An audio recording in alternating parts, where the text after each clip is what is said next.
भक्त चंद्रहास जी की कहानी। कैसे एक अनाथ बालक बना सम्राट।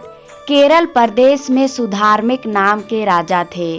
धर्म पूर्वक चलना, प्रजा का पालन करना और भगवान के नाम का जाप करते रहना ही उनका स्वभाव था।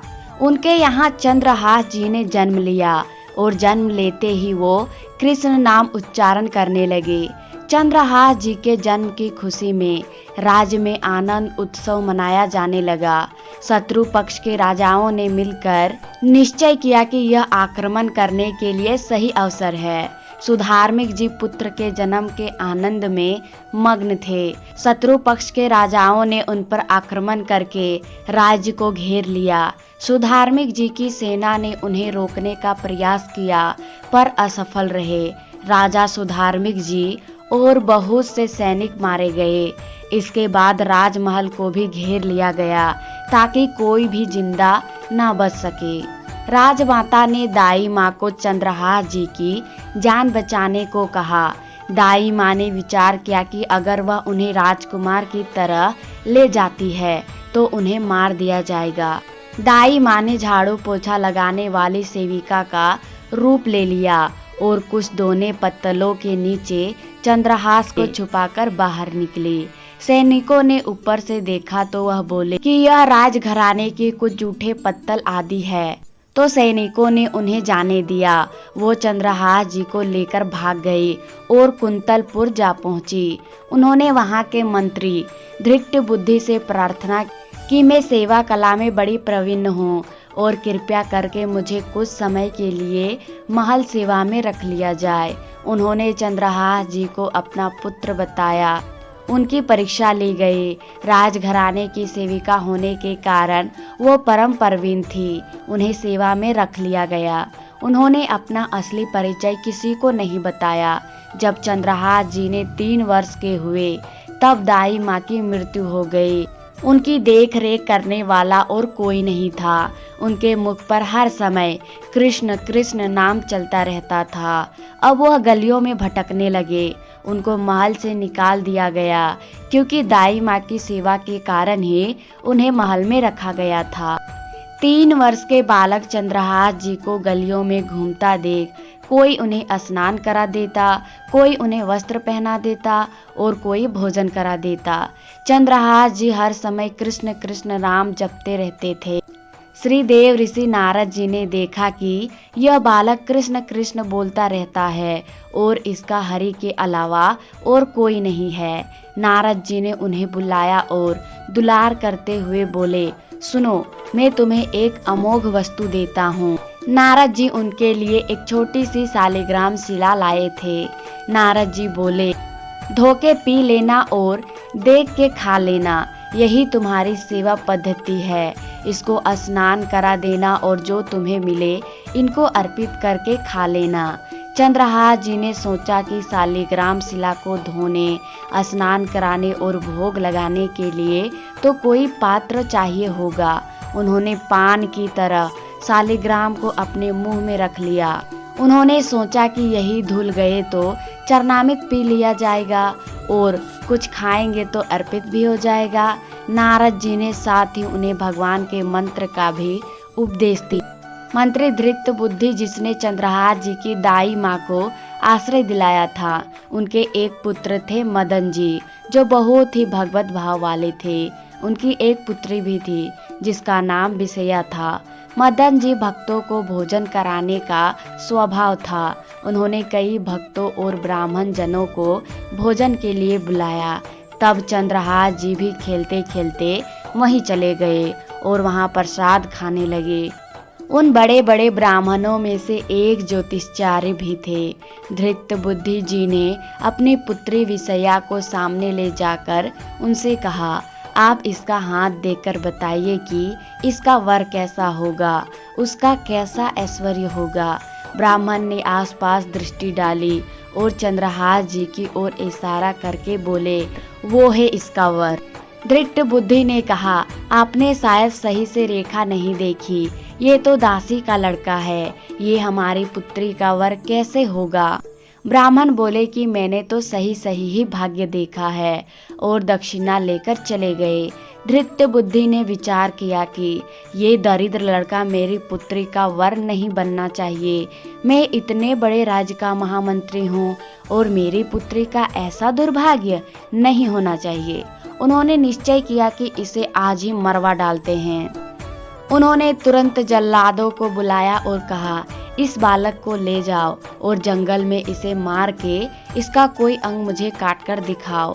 चंद्रहास जी ने इतने सुंदर, सुशील और प्यारे लगते थे कि कोई भी उनको मारने के लिए तैयार न होता। इसीलिए उसने शर्त रखी कि इनका कोई अंग काटकर मुझे प्रमाण में दिखाया जाए। जल्लादों ने चंद्रहास जी का हाथ पकड़ा तो उनका स्पर्श करते ही उनको ऐसा दुलार आने लगा जैसा माँ को अपने बच्चे से दुलार होता है। वो आपस में कहने लगे, भाई जीवन हो गया लोगों को मारते हुए, कभी कोई पुण्य का काम नहीं किया। यह इतना सुंदर बालक जो हमारे चित्त को चुरा रहा है, यह धृत्य बुद्धि मंत्री ने इसे मारने का आदेश क्यों दिया है? इस जन्म में न जाने कितने को हमने काटा है, पर पता नहीं क्या हो रहा है। मेरे हृदय में ऐसी हिम्मत नहीं हो रही कि इस बालक को मैं मार सकूं। दूसरे ने कहा, अगर तुम उसको नहीं मारोगे तो तुम मारे जाओगे, तो कुछ करना पड़ेगा। जल्लाद चंद्रहास जी को एकांत जंगल में ले गए और कहा कि क्या तुम जानते हो कि हम तुम्हें यहाँ किस लिए लाए हैं? चंद्रहास जी की 5 वर्ष की आयु थी। वो बोले, मुझे पता नहीं है आप मुझे यहाँ क्यों लाए हो। उन्होंने उत्तर दिया, हम जल्लाद हैं, धृत्य बुद्धि ने तुम्हें मारने का हुक्म दिया है, इसीलिए हमें तुम्हें मारना तो पड़ेगा ही। तुम्हें कुछ भी पसंद हो तो तुम कहो, हम तुम्हारे लिए ला देंगे। जो चाहिए बोलो, पर हमारी इच्छा ना होते हुए भी हमें तुम्हें मारना ही पड़ेगा। चंद्रहास जी बोले, मुझे तो कुछ नहीं चाहिए, बस थोड़ा समय चाहिए, मुझे मृत्यु का भय नहीं है। यदि आप मरना ही चाहते हैं तो मेरे नित्य की एक पूजा है, वो मैं कर लूं, उसके बाद आप मुझे मार देना। उन्होंने कहा, हाँ, हम तुम्हें समय देते हैं, तुम किसी को पुकार भी सकते हो, जो तुम करना चाहो वो कर सकते हो। चंद्रहास जी ने कहा, मैं तो अनाथ हूँ, श्री कृष्ण के अलावा मेरा और कोई नहीं है, मैं किसको पुकारूं? मेरा आश्रय तो एकमात्र वही प्रभु हैं। ये कहते हुए चंद्रहास जी ने अश्रु बहाते हुए शालिग्राम जी को अपने मुख से निकाला और बोले, प्रभु, मुझे तो कोई ज्ञान नहीं है कि आपकी सेवा कैसे की जाती है। मैं तो अपने मुख में आपको रखता हूँ। अब मेरे जीवन का अंत होने जा रहा है। बस मैं यही प्रार्थना करता हूँ कि मैं आपके ही समीप पहुँचकर आपका स्मरण करूं, आपसे कभी विलग ना हो पाऊँ। इतना कहकर चंद्रहास जी जल्लादों की तरफ देखा और इशारा किया कि अब मुझे मार दो। एक जल्लाद उसका भाव देखकर बैठ गया और दूसरे से बोला, भाई, भले तुम या धृष्ट बुद्धि मुझे मार दो, लेकिन मैं इस बालक को नहीं मार पाऊंगा, मेरी हिम्मत ही नहीं है। दूसरे जल्लाद ने भी सहमति देते हुए कहा, इस बालक में कुछ तो विशेषता है। इसके पैरों में देखो, बाएं पैर में एक छठी उंगली है। हम इसे काट के ले जाते हैं और इससे प्रमाण भी सत्य हो जाएगा कि हमने इसे मार दिया। उसके बाद कौन ही इस बालक को ढूंढेगा, यूं ही जंगल में इसे छोड़ देते हैं। जल्लादों ने ऐसा ही किया और जाकर धृत्य बुद्धि को उंगली दिखा दी कि बालक का वध करके हम आ गए हैं। जंगल में चंद्रहास जी की जो उंगली काटी गई थी, उससे रक्त प्रवाह हो रहा था। हे कृष्ण, हे जगन्नाथ, हे वासुदेव, हे जनार्दन, ऐसा नाम उच्चारण करते हुए चंद्रहास जी मूर्छित होने लगे। मृग, शावक और सब पक्षी आदि ने आकर चंद्रहास जी को घेर लिया और वे बीच में कृष्ण, गोविंद, दामोदर, माधव ऐसे नाम उच्चारण करते रहे। कुंतलपुर के ही अधीन एक चंद्रपुर नाम का राज्य था। वहाँ के राजा को पुत्र प्राप्त नहीं हो रहा था। चंदनपुर के राजा कुंतलपुर को कर दिया करते थे। वह कर देने कुंतलपुर जा रहे थे। उन्होंने जब जंगल में बहुत से मृग और पक्षियों को एक जगह घेरे हुए देखा तो एक दिव्य तेजोमयी बालक मूर्छित अवस्था में पड़ा था और उसकी उंगलियों से रक्त प्रवाह हो रहा था। उन्होंने चंद्रहास जी को गोद में उठाया और आनंदित हो गए कि मेरा दान पुण्य सफल हुआ, जो मुझे ऐसा सुंदर बालक मिला। राजा चंद्रहास जी को लेकर आए और हृदय में भगवान का बार बार कृपा प्रसाद मानते रहे। भगवान ने मुझे पुत्र दिया। उन्होंने चंद्रहास जी से जब पूछा कि तुम्हारे माता पिता कौन है, तो चंद्रहास जी ने उत्तर दिया कि श्री कृष्ण, उनके अलावा मेरा और कोई नहीं है। राजा समझ गए कि भगवान ने ही कृपा करके मुझे ऐसा महाभागवत पुत्र दिया है।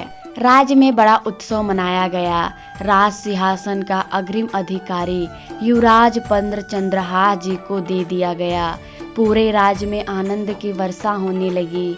राजा ने विचार किया कि ऐसे प्रतापी भक्त हमारे यहाँ आया है तो अब हमें किसी को कर देने की जरूरत नहीं है।